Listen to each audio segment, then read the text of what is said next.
Assalamualaikum warahmatullahi wabarakatuh. Di video kali ini saya akan memberikan teori tentang editing video.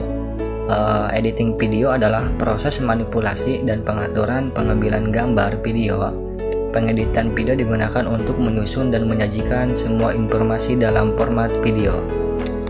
Dalam proses editing, tidak hanya gambar yang disusun, namun juga variabel seperti posisi pengambilan gambar atau kamera angle, kamera work, jenis shoot, motivasi, informasi komposisi, sound, dan continuity. Istilah ini bisa disebut grammar of the edit, yang senantiasa menjadi pegangan dan pengetahuan dasar oleh seorang video editor.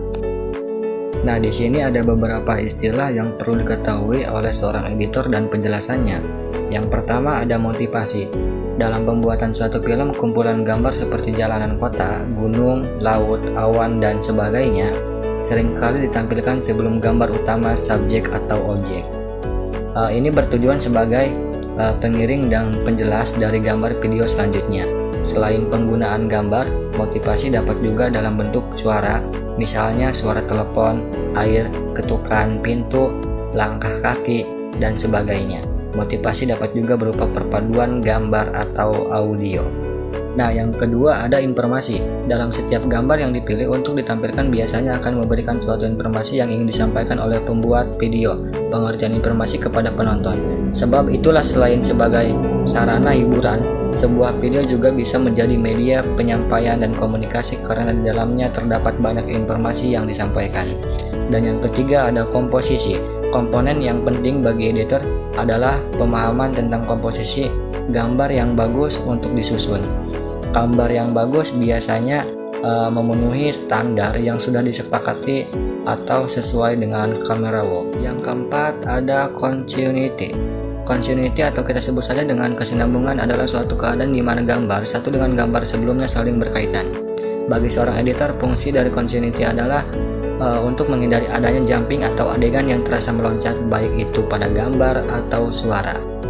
Dan yang kelima ada text link, penambahan teks atau huruf yang bertujuan untuk menambahkan informasi dalam video, misalkan penambahan informasi judul utama, pemeran dalam video, dan tim kreatif yang terlibat dalam pembuatan video hingga sponsor.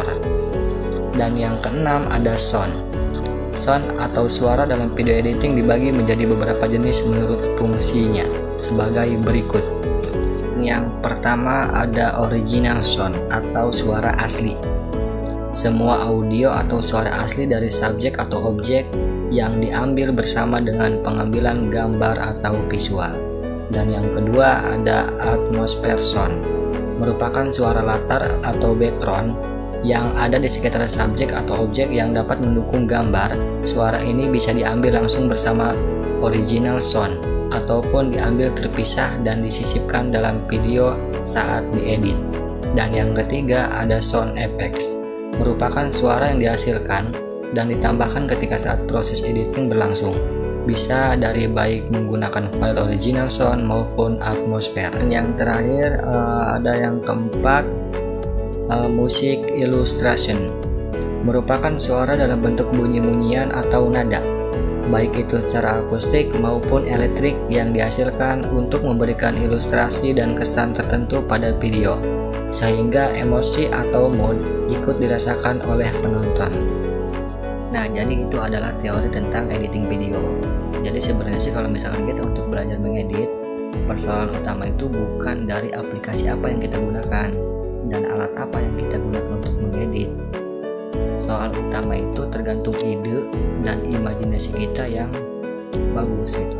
Kalau misalkan imajinasi kita udah ketemu dan udah terlihat bagus, maka kalau misalkan kita mau ngedit di HP juga akan terlihat oke.